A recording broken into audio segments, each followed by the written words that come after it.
अस्सलाम वालेकुम नाज़रीन कराम, आपकी खिदमत में से ये सकलैन शाहज़ैदी का सलाम अर्ज़ है। नाज़रीन कराम, उम्मीद है आप सब खैर खैरियत से होंगे। नाज़रीन, आज की हमारी वीडियो है हुब के तावीज़ के बारे में। ये मोहब्बत का ऐसा ज़बरदस्त तावीज़ है कि इसके करने से आपका महबूब कभी भी आपकी जान नहीं छोड़ेगा। हर वक्त उठता बैठता जागता सोता सिर्फ़ आपके ही बारे में सोचता रहेगा। आज से 2 साल पहले की बात है कि एक साहब ने मुझसे कहा कि मुझे हुब का तावीज़ दें, तो उन्हें मैंने यही तावीज़ बताया तो उन्होंने किया। और अभी कुछ ही दिनों पहले की बात है कि उन साहब का फ़ोन आया तो वो कहने लगे कि शाह साहब, अब मुझे आप ऐसा कोई तावीज़ दें कि मेरी उस अपने महबूब से जान छूट जाए, क्योंकि अब मेरी शादी कहीं और हो चुकी है। तो बात करने का मकसद ये है कि ये तावीज़ जब आप करेंगे तो आपका महबूब आपका ग़ुलाम हो जाएगा और कभी भी आपको नहीं छोड़ेगा। इतना ज़बरदस्त और बाअसर है ये तावीज़। तो इसको कैसे करना है मैं आपको बताता हूँ। शुरू करने से पहले आपसे गुजारिश है कि हमारे चैनल से ये सकलैन शाहज़ैदी को सब्सक्राइब कर लें और बेल के आइकॉन को दबाएं ताकि हमारी हर वीडियो का नोटिफिकेशन आपको मिलता रहे। जी तो नाजरीन, इस तावीज़ को करने के लिए आपको सबसे पहले जो चाहिए होंगे आपको अपने महबूब के सर के जो बाल हैं वो आपने लेना है। और उसके बाद आपने ये जो तावीज़ लिखना है, ये अमल करना है आपने जुमेरात या जुमे का दिन हो जब आपने ये तावीज़ लिखना है। तो ये मैंने लिख के रखा हुआ है ये तावीज़ पहले से।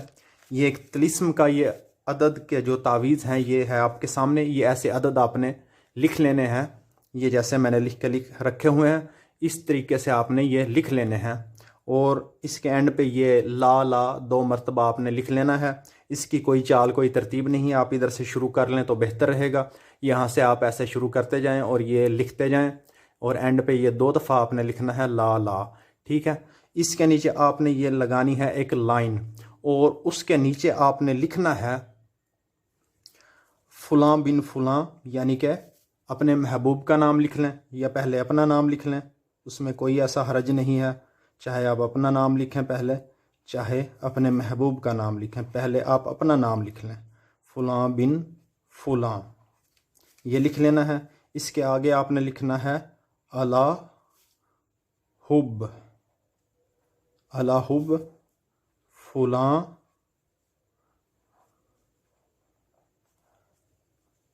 बिन्त फ़ुलां। यहाँ आपने अपना नाम लिखना है, बिन लिखकर अपनी वालदा का नाम लिखना है। आगे अला हुब लिखकर आपने फ़ुलां यानी कि अपने महबूब का नाम लिखकर बिन्त फ़ुलां यानी कि फिर अपने महबूब की जो वालदा का नाम है वो यहाँ पे आपने लिख लेना है। अच्छा जी, लिखने के बाद आपने इसको ऐसे फोल्ड कर लेना है। ऐसे आप इसको फोल्ड कर लें, इस तरीके से आपने इसको फोल्ड कर लेना है। फोल्ड करने के बाद अपने जो महबूब के वो जो सर के बाल होंगे उन बालों को आपने इसके ऊपर ऐसे लपेट देना है। लपेटने के बाद आपने ज़मीन पर छोटा सा एक गड्ढा जो है वो खोद लेना है। खोद कर इस तावीज़ को आपने आग लगा देनी है। आग लगाने के बाद उसको आपने उसकी जो राख होगी यानी कि उसको आग लगे हुए तावीज़ को आपने उस गड्ढे के अंदर रख देना है। जब वो अच्छी तरह जल जाए तो फिर आपने उसके ऊपर मिट्टी डालकर उसको दफन कर देना है। तो ये है इस तावीज़ का करने का तरीक़ाकार। तो चाहते हैं आपसे इजाज़त, आज के लिए इतना ही था। मिलते हैं किसी अगली वीडियो में, तब तक के लिए अल्लाह हाफिज़।